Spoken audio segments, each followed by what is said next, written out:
என் கையில் பார்க்கக்கூடிய இந்த பீட்ரூட் விதையை தான் அந்த அக்கா அங்கே நட்டுட்ருக்காங்க. பொதுவாக பீட்ரூட் மலையில் விளையும் அப்படின்னு கேள்விப்பட்டிருக்கேன். ஆனால் ஈசா மாடல் ஃபார்மில் இதை சமவெளியில் விளைவிச்சிக்கிட்டு இருக்காங்க.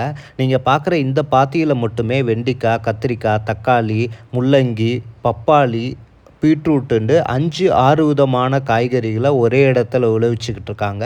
இந்த 35 ஏக்கர் ஃபார்முமே எந்தவித ரசாயனமும் யூஸ் பண்ணாமல் முழுக்க முழுக்க இயற்கை விவசாயத்தில் பண்ணிகிட்ருக்காங்க. பூச்சிகளை கண்ட்ரோல் பண்ணுறது கூட உளுந்து, தட்டைப்பயிறு, கம்பு அப்படின்னு பார்டர் கிராப்பாக நட்டுக்கிட்டு இருக்காங்க. ஒவ்வொரு பாத்திக்குமே ஒவ்வொரு குறிப்பிட்ட இயற்கை இடுபொருளை கொடுத்து எந்த இடுபொருள் மூலியமாக பயிர் ஜாஸ்தி விளைவிச்சலை கொடுக்குது அப்படிங்கிறதையும் இங்கே டெஸ்ட் பண்ணிக்கிட்டு இருந்தாங்க. ஸோ இது முழுக்க முழுக்க ஒரு ரிசர்ச் சென்டர் மாதிரியே செயல்பட்டுக்கிட்டு இருக்கு. இயற்கை விவசாய பயிற்சிகள் கற்றுக்கணும் அப்படின்னா நீங்கள் இங்கே வந்து கற்றுக்க முடியும். தமிழ்நாடு ஃபுல்லும் நீங்கள் எங்கே இருந்தாலும் சரி, ஈசா மண்காப்போம் இயக்கத்தினுடைய பயிற்சிகளை கலந்துக்கணும் அப்படின்னா டெஸ்கிரிப்ஷனில் நம்பர் கொடுக்குறேன், யூஸ் பண்ணிக்கோங்க. இயற்கை விவசாயம் பண்ணணுன்னு நினைக்கிற உங்கள் ஃப்ரெண்ட்ஸுக்கு இந்த வீடியோவை ஷேர் பண்ணுங்கள்.